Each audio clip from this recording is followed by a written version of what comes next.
What's going on, guys? It's Jimmy here, and I got some big news for you guys here in multiple different ways. Let's jump right in here. First, I want to tell you about free COVID tests are back.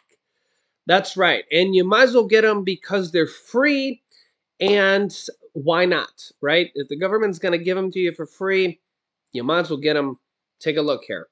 Yeah, so these are starting here on Monday, so write this down.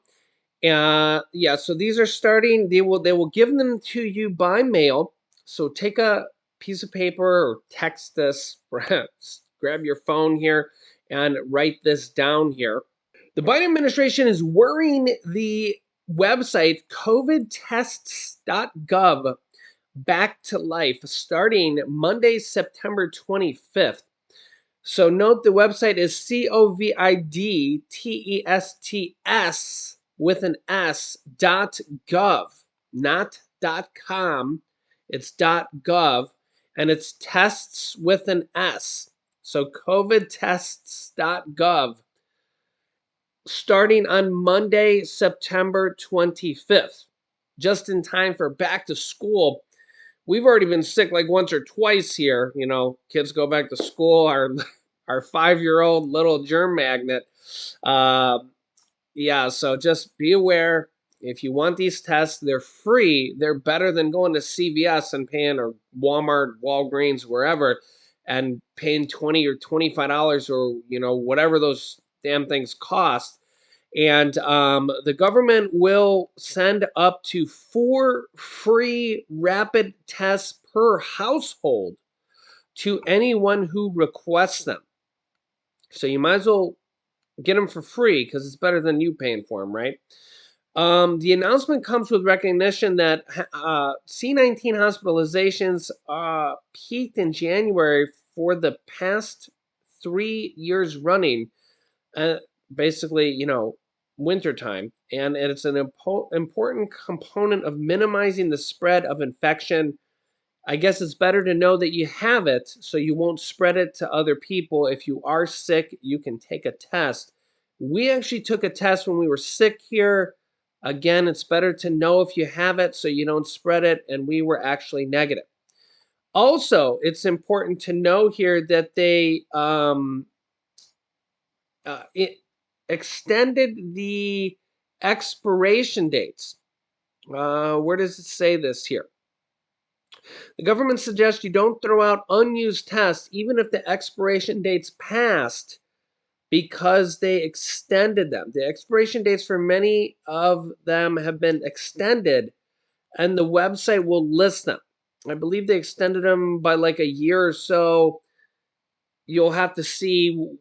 I don't know if they've, if certain ones are extended by a certain amount of time or whatnot, or however, but they have extended them. So keep that in mind. So yeah, honestly, it's good to get them because if you're sick, you might want to know if you have it or not, if it's just a cold or whatnot, and if you're contagious. Yeah, so yeah. Also, there's a big kind of scandal going on, and take a look at what is going on here. Democratic Senator Bob Menendez of New Jersey and his wife charged with bribery, with charges related to allegedly corrupt relationship with 3 businessmen from their home state to protect those men and benefit the nation of Egypt. Yeah, take a listen here.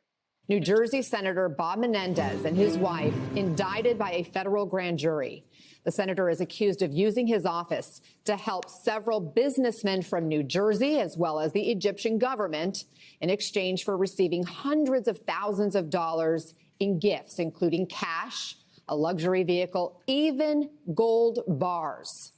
The Department of Justice is expected to hold a news conference about this at 11 a.m. Eastern. Let's bring in NBC's Justice and Intelligence correspondent Ken Dilanian and former federal prosecutor Ankush Khadori. So, Ken, what more are we learning about these charges?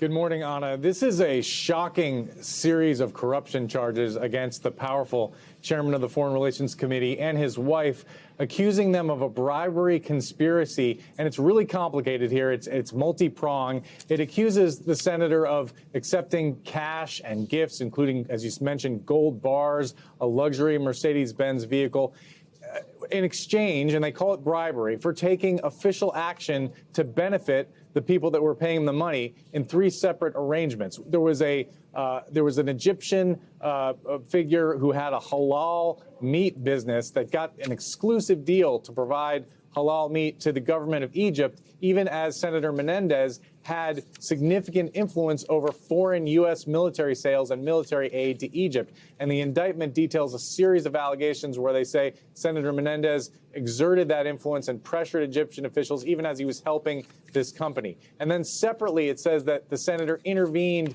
in 2 separate criminal matters involving his associates, trying to stop, essentially, the criminal investigations into those people in exchange for financial compensation in the form of bribes. And what's so shocking about this, Anna, is it's coming just 6 years after Senator Menendez narrowly escaped conviction in a separate and unrelated corruption case. There was a hung jury. The Justice Department decided not to retry him, and he was admonished by the Senate Ethics Committee for taking gifts and luxury items from a friend of his in exchange for official action. Again, not convicted in that case, now facing these very serious criminal charges. Yeah, I guess everybody wants to hoard gold bars right now. But obviously you can't do it in that type of fashion. Yeah, you can let me know your thoughts on that. Also, Dallas Mayor Eric Johnson switches to Republican Party from the Democratic Party. This is really big news because Dallas is the 9th largest city in the United States with a population of 1.3 million people. Wow. And this is a major city. I think it's actually the 4th largest metropolitan city as well. And Dallas Mayor Eric Johnson, a longtime Democrat, is now a Republican, turning Dallas into the largest city in the country with a GOP mayor. He says, "Today I'm changing my party affiliation," Johnson wrote in an op-ed published in the Wall Street Journal. Quote, "Next spring, I will be voting in the Republican primary. When my career in elected office ends in 2027, which is still quite a ways away, on the inauguration of my successor as mayor, I will leave office as a Republican." Johnson served in the Texas legislature for 9 years as a Democrat before he was elected as a Dallas mayor in 2019. Though the mayor's position is technically nonpartisan, Johnson joins Fort Worth Mayor Matty Parker as one of 2 Republican mayors to lead as a major Texas city. The switch came as little shock to Dallas political observers who said he has been signaling for some time leaning towards the GOP and distancing himself from Democrats. In his op-ed, he made the case for his vision for Dallas aligns with GOP, noting his support for law enforcement, low property taxes, and fostering a business-friendly environment. Honestly, all those things sound pretty good. To be honest, he just sounds like a realist, not too far left, too far right, realistically in the middle. Now, I don't know left or right or anything. This particular guy, I don't really know his particular motives. He just sounds like he's in the middle.